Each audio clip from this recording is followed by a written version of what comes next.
pelas mãos de Paulo, realizava maravilhas extraordinárias. Meu nome é Eduardo Tomazini, estou aqui da Central das Escrituras para ajudar você a colocar em prática o Vem Segue-me na sua vida. Se você ainda não está inscrito no nosso canal, se inscreve e ativa lá o sininho para receber as notificações. E também faça os seus comentários, que eu gosto muito de lê-los. E se você gostou do vídeo, você dá um like e também compartilha com as pessoas que você ama. Nós estamos também nas outras mídias sociais, Facebook, Instagram, TikTok. Acessa lá, Central das Escrituras, que você vai poder nos encontrar lá. Essa semana, então, a designação dessa semana é de Atos 16 a 21. E eu queria dar um foco na vida de Paulo. A gente tem muito que aprender com a vida dele, né? De fato, nós vamos estudar praticamente o segundo semestre. A gente vai falar muito sobre Paulo, sobre suas viagens missionárias e todas as coisas que aconteceram com ele. Mas eu queria começar com uma escritura que está em Atos 9, que não está na nossa designação dessa semana, mas Atos 9, de 15 a 16, diz o seguinte. Aqui, na verdade, algumas designações anteriores, né, do Vem Segue, a gente viu quando Paulo, então, ele vê o Salvador, ele fica cego, ele vai ficar na casa de uma pessoa, e aí Ananias recebeu uma visão, e o Senhor falou para ele procurar, né, o anjo falou para ele procurar Paulo, e aí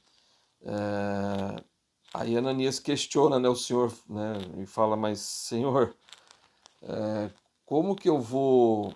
Esse homem aí, ele persegue os santos, né? Ele faz... Poxa, como é que eu vou lá falar com ele?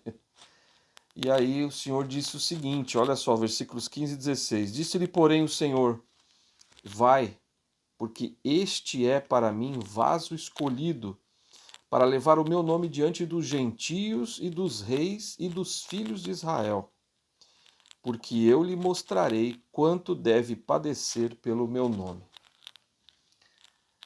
Eu fico imaginando se Paulo pudesse ter ouvido, né, isso que o Senhor disse para ele. Na verdade,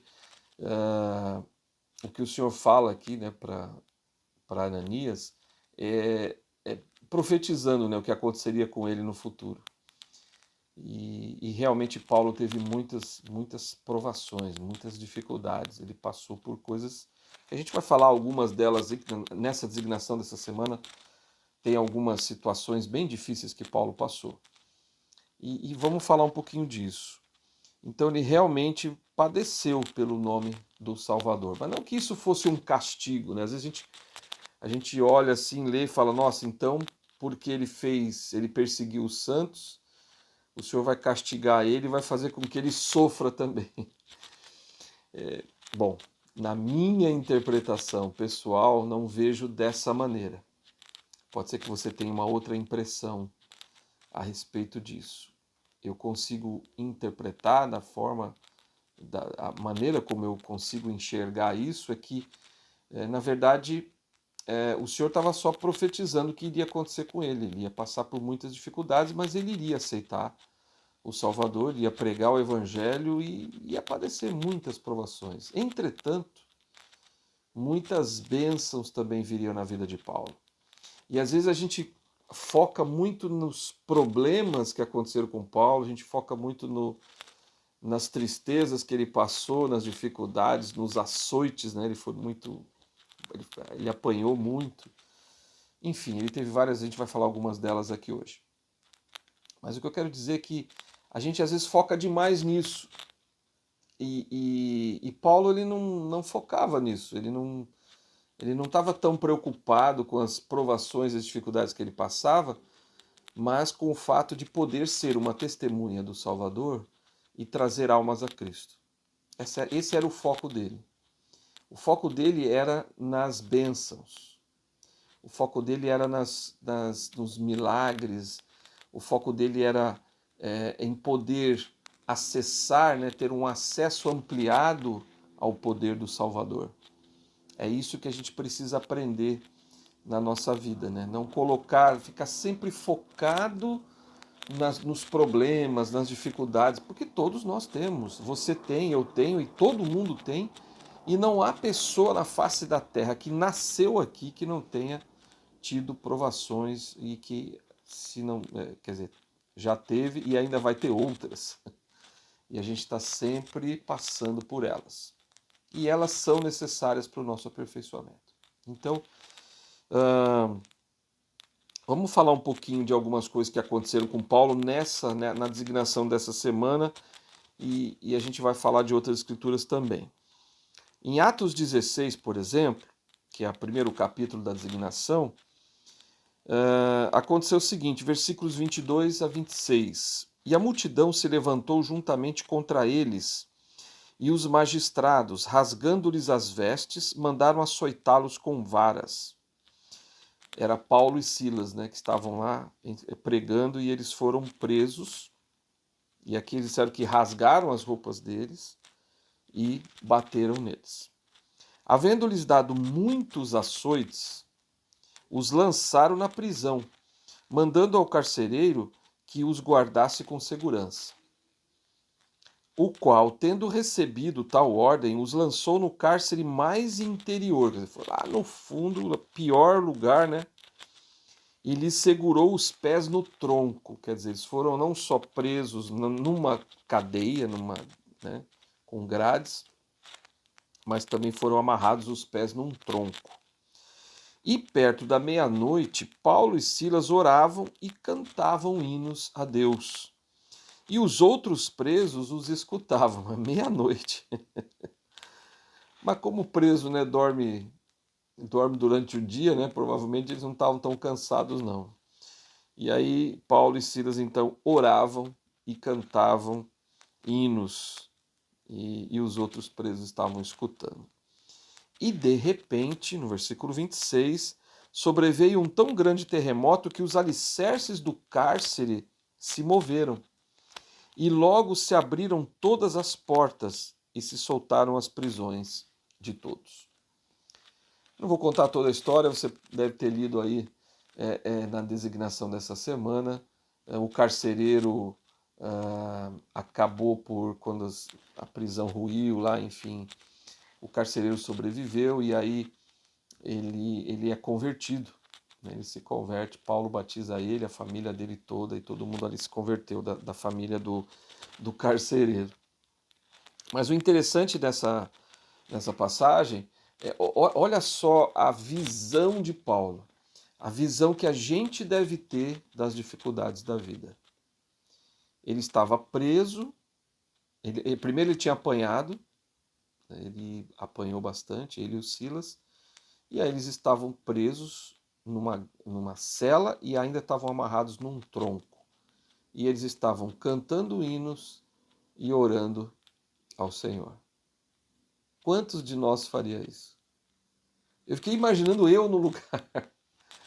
Eu estaria lá chorando de dor, talvez reclamando, né, murmurando contra o Senhor, dizendo, Senhor, puxa, eu faço tudo certo, estou lá pregando o seu evangelho e o Senhor me deixa acontecer isso. Mas Paulo não, ele estava lá orando, ele estava cantando, e quando deu meia-noite, então o Senhor enviou um terremoto e aí eles saíram da prisão. É interessante isso. É interessante como a gente acha que nossos problemas não têm solução. E pode ser que não tenha mesmo nessa vida. Tem algumas coisas que acontecem na nossa vida que elas não serão resolvidas nessa vida. E não tem jeito. Porém, o Senhor te dá um acesso ampliado quando você guarda os mandamentos, um acesso ampliado ao poder dele, de você receber força, de você receber consolo, de você receber ânimo, o Senhor está ali, amparando você nos momentos difíceis. E às vezes, eu estou dizendo que eu também sou assim, muitas vezes eu já me peguei assim, vendo só os problemas, focando só nas dificuldades e nas provações. Eu me lembro muito bem de Nefe, você também vai se lembrar, e quando ele foi preso, lá os irmãos prenderam ele no navio, depois que ele foi solto, depois de 4 dias amarrado, sem comer, sem beber, sem os tornozelos e os pulsos inchados, quando eles soltaram Nefe, Nefe foi e orou ao Senhor, ficou o dia inteiro orando, agradecendo ao Senhor pelas coisas que o Senhor estava fazendo. Quando eu leio aquela passagem, eu sempre penso, não, mas eu acho que eu não faria isso. Eu acho que eu ia deitar numa cama, na minha cama, ia ficar lá resmungando, chorando, porque estou com dor, por que o Senhor deixou acontecer isso, eu faço tudo certo, eu faço tudo, né, faço o meu melhor, e aí meus irmãos me prenderam, o Senhor deixou isso acontecer, por 4 dias o Senhor não me livrou, só no quarto dia. Então a gente pode reclamar. Eu gosto de ver, eu gosto de me lembrar dessa experiência de Nefe para trazer para a minha própria vida. Como que eu estou encarando as dificuldades e as provações da minha vida. Então aqui também um outro grande exemplo de Paulo. Mesmo estando preso, mesmo estando sendo açoitado, né, apanhou bastante, ainda assim estava cantando hinos e orando ao Senhor. E o Senhor então abençoou ele, tirou ele da prisão. E aí converteu, né, através do ensino do Evangelho, o Espírito, claro, tocou o coração do carcereiro e toda a sua família foi convertida. Aí a gente vê outras situações, como no capítulo 19 da designação dessa semana, versículo 11 e 12. E Deus, pela mão de Paulo, fazia maravilhas extraordinárias, de tal maneira que até os lenços e aventais do seu corpo eram levados aos enfermos, e as enfermidades fugiam deles, e os espíritos malignos saíam. Lembra muito Pedro, né? A sombra de Pedro passando sobre as pessoas na calçada, e as pessoas eram curadas. Então, não era a sombra que curava, era o Senhor. Não é o lenço, o avental de Paulo que curava as pessoas ou que expulsava os espíritos malignos, era o Senhor. Mas as pessoas desenvolviam uma fé grande, né? Porque sabiam que Paulo tinha o poder de Deus, ele tinha esse poder ampliado pela sua retidão, pelo seu serviço, enfim, por tudo que ele fazia, o Senhor, ele tinha um acesso ampliado, né? E por isso ele fazia grandes maravilhas. O Senhor usava ele como instrumento para isso. Em Atos 20, a gente encontra também que Paulo estava fazendo um discurso e um jovem chamado Eutico, ele estava sentado assistindo um discurso, ele cochilou, e aí ele caiu do terceiro andar, e ele caiu morto. E aí Paulo então desceu, foi até lá, se inclinou, né, diante dele, abraçou ele. Achei muito interessante isso, né? A escritura dá uns detalhes assim que a gente às vezes passa desapercebido, né? Paulo desceu, inclinou sobre ele e abraçando-o disse: não vos falou para todo mundo que estava vendo, não vos perturbeis, que a alma, que o espírito, né, ainda estava nele. E subindo e partindo o pão e comendo e falando-lhes por muito tempo, até a alvorada, assim partiu. E levaram vivo o jovem e ficaram não pouco consolados. Ficaram muito consolados com aquele jovem ter revivido, né? Paulo usou o sacerdócio para reviver aquele jovem. Então, eram muitas experiências especiais, sabe, que Paulo tinha. Ele tinha muitas provações, tinha, mas ele também tinha muitas experiências. Então, às vezes a gente fica só focado nos nossos problemas, a gente se esquece das grandes bênçãos que a gente tem. Em Alma 21, também aconteceu algo ali com eles, né, com Paulo. Ele sempre tinha um companheiro, né, que estava junto dele ali, mas aqui no caso a gente vê que Paulo estava ali, e aí no capítulo 21, versículo 30 a 33 diz: e alvoroçou-se toda a cidade e fez uma aglomeração de povo e, pegando Paulo, o arrastaram para fora do templo e logo as portas se fecharam. E procurando eles matá-lo, chegou ao tribuno da corte a nova de que Jerusalém estava toda em confusão, o qual, tomando logo consigo soldados e centuriões, correu para eles. E vendo eles o tribuno e os soldados, cessaram de espancar Paulo. Quer dizer, ele estava sendo espancado por pessoas, por multidões. E então, chegando o tribuno, o prendeu e o mandou acorrentarem com 2 cadeias. E lhe perguntou quem era e o que tinha feito. Aí você já leu aí a designação, você sabe o que aconteceu. Mas o que eu quero aqui mostrar nesses versículos? Olha a aprovação de Paulo, né? Olha quanto ele sofreu. Ele, quer dizer, estavam espancando ele de novo, né? Foi preso de novo. Isso vai acontecer inúmeras vezes na vida de Paulo. A gente vai ver mais na frente que Paulo vai falar tudo que ele passou, o quanto ele apanhou, os naufrágios que ele passou, as prisões que ele sofreu.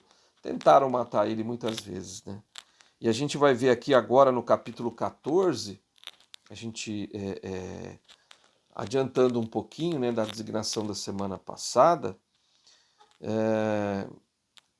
capítulo 14, versículo 19 e 20, diz: Sobrevieram, porém, alguns judeus de Antioquia e de Icônio, e persuadindo a multidão, apedrejaram Paulo e o arrastaram para fora da cidade, pensando que estava morto. Mas, rodeando-o, os discípulos, levantou-se e entrou na cidade, e no dia seguinte saiu com Barnabé para Derbe. Eu peguei aqui da designação passada da escritura, mas é só para enfatizar isso. Olha só, ele foi apedrejado. E aqui diz que ele foi apedrejado, e quando fala que os discípulos rodearam ele, muito provavelmente, no meu modo de ver, talvez você tenha uma maneira diferente de ver, mas o meu modo de ver, se rodearam, era que ele foi, talvez, eles abençoaram ele para que ele fosse curado. E ele se levantou. E no dia seguinte ele já foi pregar o evangelho. Não tinha essa, não. Paulo tinha uma atitude em relação às dificuldades, os obstáculos que a vida oferecia para ele, uma atitude muito, muito parecida com a de Cristo. Ele não se deixava abalar. Não quero dizer que em nenhum momento que ele não ficou desanimado, que ele não ficou triste, que ele não ficou... É lógico que ele deve ter passado por isso. Porém, normalmente a sua atitude era de muito ânimo, mesmo diante de tamanhas provações. Por quê? Porque o Senhor o abençoava muito também. E ele reconhecia isso. Ele tinha muitas provações? Tinha, muitas, mas também tinha muitas bênçãos. E ele sabia reconhecer isso, ele sabia enxergar essas bênçãos. Essa é a grande diferença, muitas vezes, de nós mesmos. Às vezes nós temos tantos problemas, tantas provações, que nós nos esquecemos que temos bênçãos. E aí, tenta fazer um exercício, né? Eu já fiz esse exercício e me dei mal, né? Eu fui, quantos problemas eu tenho na minha vida? Aí eu comecei a pensar, lá tinham acho que uns 2 ou 3 problemas. Aí fui falar, agora quantas bênçãos eu tenho? A relação é gigantesca, é infinita. Então, a gente precisa olhar mais para a nossa lista das bênçãos. E os nossos problemas, a gente tem que olhar para eles, é claro, e enfrentar os problemas, mas a gente tem tantas bênçãos do outro lado que o Senhor sempre vai te ajudar em relação aos teus problemas, aos teus desafios, às tuas provações. Não vai ter, talvez não tenha solução, talvez não tenha solução.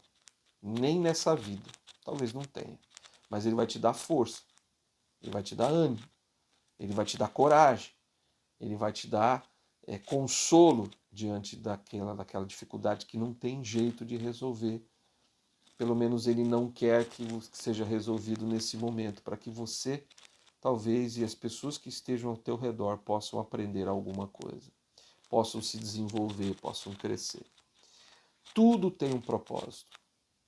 Absolutamente tudo tem um propósito debaixo do céu. Então, você, independentemente do que você esteja passando, lembre-se sempre disso. Você está sendo preparado para herdar as mansões celestiais. Você está sendo preparado para ser um Deus, uma deusa, uma rainha, um rei. Então, não é tão simples. A gente precisa ser provado para isso. A gente precisa passar por muitas coisas nessa vida para poder merecer ser um rei e uma rainha no reino celestial. Muito bem, aí a gente vê também uma escritura que eu gosto bastante, que é da semana que vem, é a designação da semana que vem, mas eu queria focar aqui um pouco nela, para mostrar um pouquinho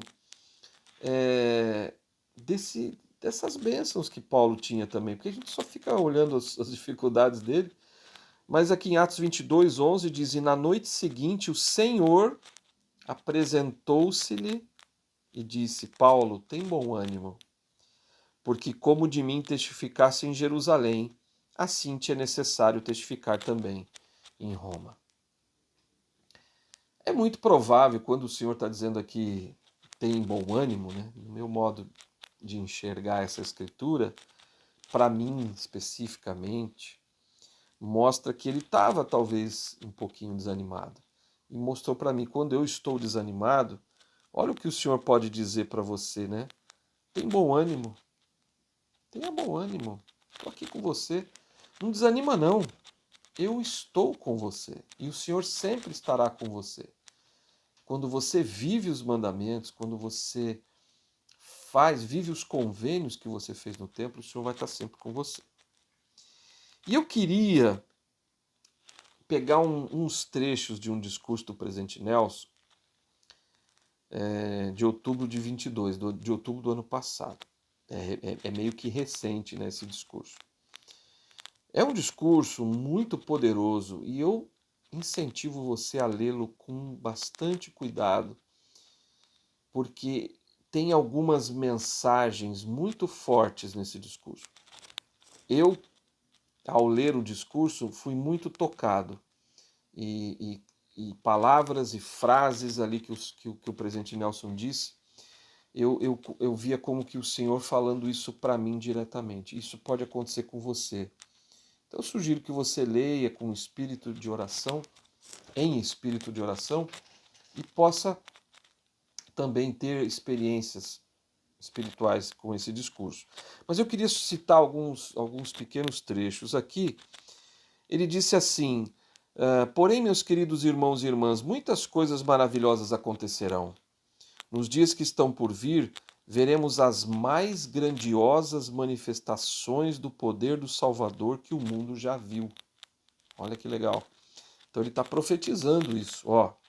Isso foi agora, em outubro do ano passado. É muito recente. Ele está falando, nos dias que estão por vir. Nós já estamos vivendo esses dias e vamos ter ainda mais. Nós vamos ver manifestações do poder do Salvador como o mundo nunca viu. Entre o agora e o momento em que ele voltar com o poder e grande glória, ele concederá inúmeros privilégios, bênçãos e milagres para os fiéis. Isso é muito forte. É que assim, na forma como eu encarei isso, é maravilhoso poder ver que nós vamos ter grandes... porque quando a gente fala dos últimos dias, a gente sempre fala do quê? Dos sinais, das provações, das dificuldades, do amor de muitos esfriará. Foi o que Cristo ensinou, né? Que o amor ia esfriar, que a gente ia ter fome, que ia ter pestes, terremotos e guerras. E às vezes a gente foca muito nisso, sabe? Nas pestes, né? A gente teve a pandemia e a Covid-19 que dizimou pessoas em todo o mundo, uma tristeza muito grande. E muitas vezes, então, a gente olha mais para essas coisas que acontecem. Só que a gente se esquece, o presidente Nelson está enfatizando aqui, que nós vamos ter muitas manifestações do Salvador, nós vamos ter inúmeros privilégios, bênçãos e milagres, né? Mas ele também sabe que a gente está passando por muitas coisas difíceis. E ele disse, no entanto, atualmente vivemos na época mais complicada da história do mundo. Muitas pessoas se sentem sobrecarregadas e exaustas pelas complexidades e pelos desafios. Muitos de nós estamos vivendo isso, estamos passando e estamos nos sentindo desgastados, sobrecarregados, cansados, exaustos por tantos problemas que a gente tem vivido. Mas ele continua, queridos irmãos e irmãs, lamento pelas pessoas que deixam a igreja, olha só, por sentirem que ser membro da igreja exige demais delas. Elas ainda não descobriram que fazer e guardar convênios, na verdade, torna a vida mais fácil. Cada pessoa que faz convênios em uma pia batismal e no templo, e os guarda, é importante isso, e os guarda, recebe acesso ampliado ao poder de Jesus Cristo. Suplico que ponderem sobre essa verdade maravilhosa. Então, olha só. Muitas vezes as pessoas acham que é difícil ser membro da igreja. Ah, é difícil fazer isso, fazer aquilo, e no domingo, todo domingo ir na igreja tem atividade, tem seminário, tem instituto, tem que fazer reunião familiar, tem que fazer ministração, tem reuniões, né, no chamado, a gente tem que servir nos nossos chamados, e aí você vai somando, tem que ir no templo, tem que orar, tem que jejuar, tem que pagar dízimo. E aí é uma série de coisas que a gente tem que fazer e... Mas e as bênçãos? E as bênçãos que você tem recebido? Para pensar. Para pensar em tudo o que o Senhor tem te oferecido como bênçãos na sua vida. Então, é bom que a gente tire um pouco o foco dos problemas. Deixa eu desviar o meu olhar. Meu olhar tem que ser para as bênçãos, para as coisas boas que o Senhor tem me dado. Porque Ele vai ampliar. Porque se você é um filho justo, obediente, Ele vai te dar muito mais bênçãos. Ele vai te dar forças, né, para superar tudo que você está passando. Talvez Ele não vai tirar da frente, mas Ele vai te dar força para superar. A recompensa que recebemos ao guardarmos os convênios que fizemos com Deus é o poder celestial. Um poder que nos fortalece para suportarmos melhor nossas provações, tristezas e tentações. Esse poder alivia nosso caminho. Olha que interessante. Então, esse poder celestial alivia.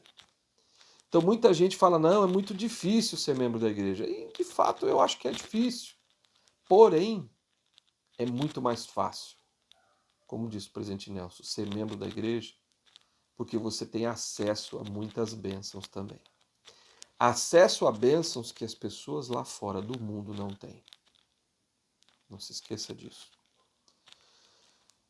As pessoas que vivem as leis mais elevadas de Jesus Cristo têm acesso a seu poder mais elevado. Portanto, as pessoas que guardam convênios têm o direito de receber um tipo especial de descanso. Olha só. Que é concedido a elas por intermédio de seu relacionamento com Deus por meio de convênios. Então,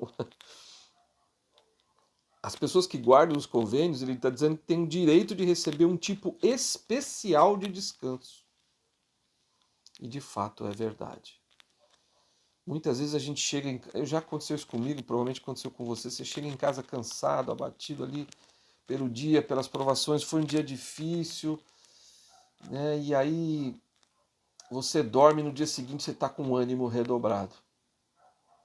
Nasceu o sol e aí, né, o dia seguinte chegou. A manhã de domingo chegou.